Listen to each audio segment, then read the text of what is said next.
सो जो हमारा अगला मॉडल है वो है बिहेवियरल पोर्टफोलियो थ्योरी। ये ऑल्टरनेटिव अगला मॉडल है alternative models of market behaviour में। सो ये मॉडल क्या कहता है, बिहेवियरल पोर्टफोलियो थ्योरी क्या कहता है? First of all, behavioural portfolio theory जो मॉडल है ये थोड़ा डिफरेंट है जो हमारा मार्कोविट्स की पोर्टफोलियो थ्योरी है, जिसमें अज्यूम करते हैं कि हर portfolio should be perfectly diversified. So हर उसमें ये अज्यूम करते हैं कि जो पोर्टफोलियो होते हैं परफेक्ट डाइवर्सिफाइड होते हैं। मार्केट जो बिहेवियरल पोर्टफोलियो थ्योरी है वो इससे डिफरेंट है। थोड़ी डिफरेंट कैसे है कि ये डाइवर्सिफाइड पोर्टफोलियो लगता है बट एक्चुअली में होता नहीं है। एग्जैक्टली परफेक्टली डाइवर्सिफाइड नहीं होता है, थोड़ा बहुत हो सकता है बट परफेक्ट डाइवर्सिफाइड नहीं होता है।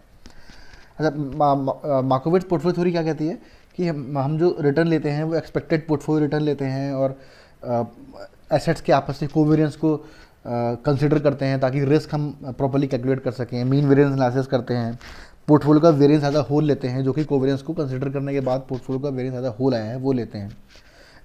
हमारे बिहेवियरल पोर्टफोलियो थ्योरी में ऐसा नहीं होता है। इसमें इन्वेस्टर्स क्या करते हैं, ये जो पोर्टफोलियो होते हैं उनको लेयर्स में बनाते हैं और हर लेयर उनकी एक गोल को या एक नीड को रिप्रेजेंट करती है। सो मेरी मान लीजिए 4 गोल्स हैं। पहला गोल है मुझे अपना बेसिक खाने फूडिंग के लिए पैसा चाहिए, right, that's my first goal. Second goal is कि मुझे रेंट पे अपना ईएमआई पे करना है, फॉर दैट मैटर ईएमआई पे करना है, राइट, अपने घर का ईएमआई पे करना है। फोर्थ हमारा गोल है कि मुझे अपने बच्चे के स्कूल की फ़ीस जमा करनी है, बच्चे के स्कूल की फ़ीस जमा करनी है। और फोर्थ मेरा हो गया कि मुझे फॉरेन ट्रिप लगानी है। तो 4 गोल है। सबसे इंपॉर्टेंट गोल कौन सा है? फूडिंग का। मुझे फूडिंग करना इंपॉर्टेंट है, खाना खाना सबसे पहले इंपॉर्टेंट है। सेकंड गोल है ईएमआई। अगर ईएमआई नहीं देंगे 1 महीने नहीं देंगे, 2 महीने नहीं देंगे तो होता है घर ही चला जाए मेरा। थर्ड है बेसिकली स्कूल के बच्चे की फ़ीस। सो ये हमारा definitely very important goal, but ये हमारा घर और खाने के बाद ही आएगा। और फोर्थ गोल मेरा, जो कि मैं कह सकता हूँ मेरा एस्पिरेशन है, मेरा एम है, मेरा एक लग्जरी गोल कह सकते हैं कि मुझे फॉरेन ट्रिप लगानी है भाई।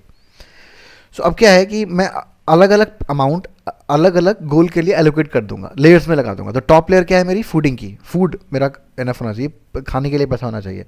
तो मैंने मान लीजिए 10,000 उसके लिए रख दिए। अब 10,000 को मैं छूँगा नहीं, उसको मैं उसी के लिए रखूँगा, राइट। सेकंड मेरा है गोल ईएमआई देने का। 10,000 मैंने ईएमआई के लिए रख दिया, ठीक है। थर्ड गोल है मेरा स्कूल के बच्चे की फ़ीस का। मैंने 15,000 स्कूल के बच्चे की फ़ीस के लिए रख दिए, उसको मैं अगेन छूँगा नहीं। और फोर्थ गोल है मेरा फॉरेन ट्रिप का। मैंने 15,000 और उसके लिए रख दिए। हर महीने में रख रहा हूँ ऐसे, ठीक है। अब मैं क्या करूँगा, जो मेरा फूडिंग वाला पैसा है उसको सबसे कम रिस्क वाली सिक्योरिटी में लगाऊंगा, ताकि वो मेरा पैसा लूज़ ना हो। वो पैसा लूज़ हो गया तो खाने के लाले पड़ जाएंगे मुझे। वो मेरा अलग लेयर हो गई, सेफ लेयर हो गई।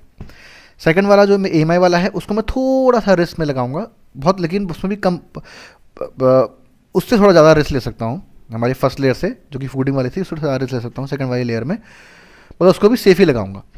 थर्ड वाले में थोड़ा और रिस्क ले सकता हूँ मैं, जो थर्ड वाली लेयर है स्कूल की फ़ीस वाली। चलो थोड़ा पैसा लूज़ भी हो गया तो मैं अरेंज करके फ़ी पे कर दूंगा, बट बहुत ऐसा नहीं है, अर्जेंसी नहीं है। ऊपर वाली जो 2 लेयर्स हैं, फूडिंग वाली और घर वाली, वो तो अर्जेंट है, वो नहीं, वो तो फूड नहीं मिलेगा और घर हाथ से चला जाएगा।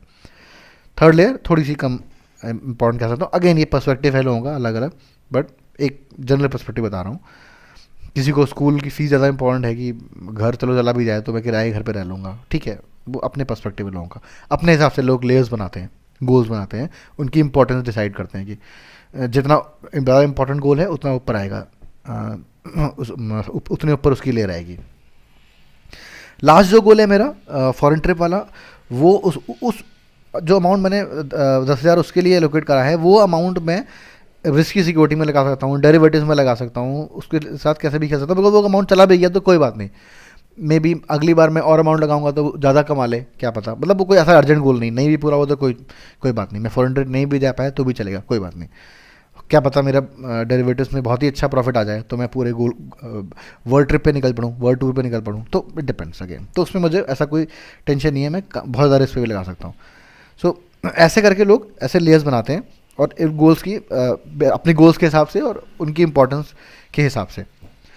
अच्छा, एक पॉइंट है कि कभी कभी क्या होता है कि जो टॉप मोस्ट गोल होता है उसमें तो कभी कभी लोग इन्वेस्ट ही नहीं करते, ताकि उसमें कोई फूडिंग वाला जो से गोल है उसमें पैसा चला गया, थोड़ा ही पैसा चला गया तो मेरी खाने की प्रॉब्लम हो जाएगी, तो मैं इन्वेस्ट ही नहीं कर रहा, उसमें कैश ही रख रहा हूँ, पूरा कैश मैंने वहीं रखा हुआ है अनइन्वेस्टेड।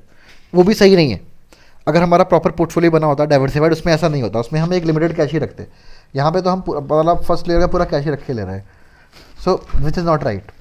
अगेन इसका कह सकते हैं इसका डिसएडवांटेज है इस तरह के इस बिहेवियरल पोर्टफोलियो थ्योरी का। और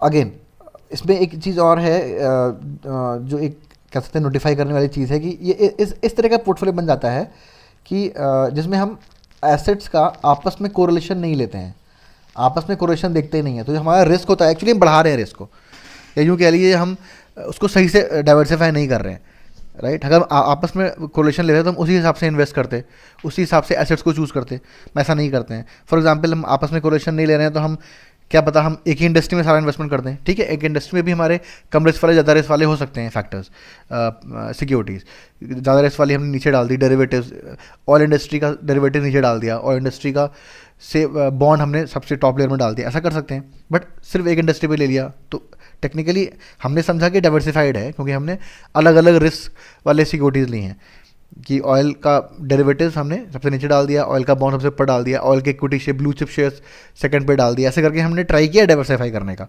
बट एक्चुअली में डाइवर्सिफाइड नहीं है, बिकॉज इंडस्ट्री एक ही ली है हमने, राइट। या फिर एक ही तरह की एसेट ले ली हमने, राइट, एक ही तरह की एसेट ले ली कि हमने सारे बॉन्ड ही ले लिए, कि हमने investment grade bonds top layer में डाल दिए फूडिंग के लिए, जो फूडिंग वाला लोकेशन है उसमें इन्वेस्टमेंट ग्रेड बॉन्ड डाल दिए, तो जो पैसा उसके लिए हमने रखा था उसको हमने इन्वेस्टमेंट ग्रेड बॉन्ड में इन्वेस्ट कर दिया।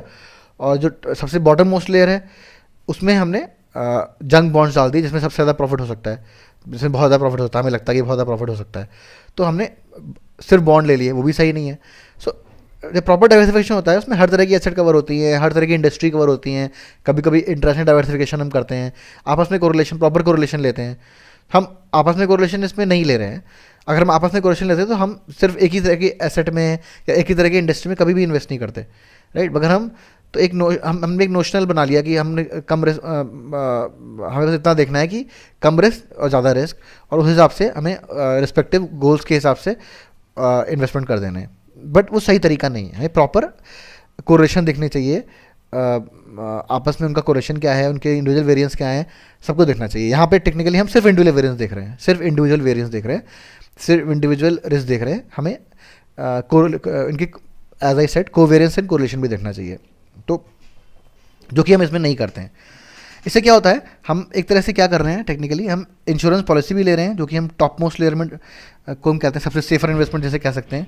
तो टॉप मोस्ट लेयर में जो इन्वेस्टमेंट है हमारा, टॉप मोस्ट लेयर के पैसे का जो इन्वेस्टमेंट है उसको हम कहते हैं इंश्योरेंस पॉलिसी दे रहे हैं, साथ में हम लॉटरी टिकट बाय कर रहे हैं, जो कि हमारा सबसे बॉटम मोस्ट लेयर है, जो हम डेरिवेटिव्स में लगा रहे हैं पैसा। तो एक तरह का एक अजीब सा कॉम्बिनेशन बन जाता है। अगर हम प्रॉपर उनका कोरिलेशन लेते तो हम ऐसा कॉम्बिनेशन नहीं बनता, ऐसा ऑड कॉम्बिनेशन नहीं बनता, राइट। तो दिस इज ऑब्जर्वेशन जो कि इस तरह के पोर्टफोलियो में नोटिस किया गया है। सो ये बिहेवियर पोर्टफोलियो थ्योरी है basically one of the models of alternate basically market behaviour in portfolio construction का। Thank you.